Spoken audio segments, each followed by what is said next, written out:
వాస్తవమైన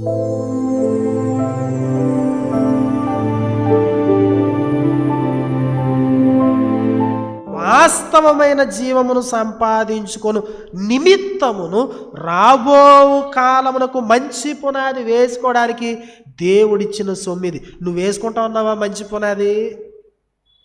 preparatory money ఇది. నువ్వు ప్రిపేర్ అవ్వాలి రాబోయేటువంటి కాలానికి.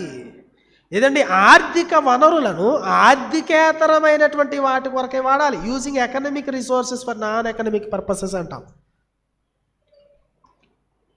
ఈ లోకంలో ఉన్న ఆర్థిక వ్యవహారాలని డబ్బు కోసమే నువ్వు వాడతాను అంటే చాలా చాలా ప్రమాదంలో ఉన్నావు అనేటువంటి సత్యాన్ని నేను కాదు, యేసుక్రీస్తు వారే స్వయంగా జ్ఞాపకం చేస్తున్నాడు. అది ఫెయిల్ చేస్తుంది నిన్ను. మన జీతము, మనకు పూర్వీకుల నుంచి మనకు అందించబడినటువంటి స్వాస్యము, ఇవన్నీ కూడా మనవి కావు. పరలోకపు సొమ్ము సమకూర్చుకోండి.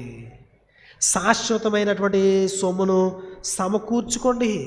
మీ సొంతమైనటువంటి సొమ్మును సమకూర్చుకోండి. రూపాయి లేకపోతే ఈ లోకంలో ఏ విధంగా ఇది చేయలేమో, నిత్యత్వంలోనికి వెళ్ళామనుకో, అక్కడ ఏమీ లేదనుకో ఏం చేస్తావు? అక్కడ దానిదే ఉందండి. రోడ్లని, బంగారం రోడ్లని పాడుతూ ఉంటాం కదా. ఇలా గుప్పుడు మట్టి అట్టుకెళ్తే బోలంత బంగారం అనుకో, అక్కడ ఆ బంగారం చెల్లదు. ఆ బంగారం చెల్లదు.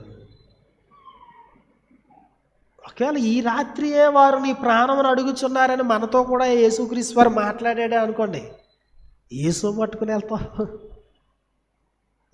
ఏం సంపాదించినాం? ఇదే సొమ్ము, ఇదే.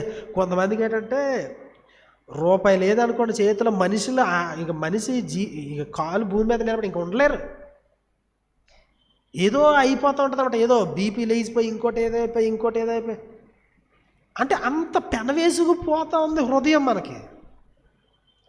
కానీ అది నిన్ను విడిచి వెళ్ళిపోద్దే. ఏం చేస్తావు?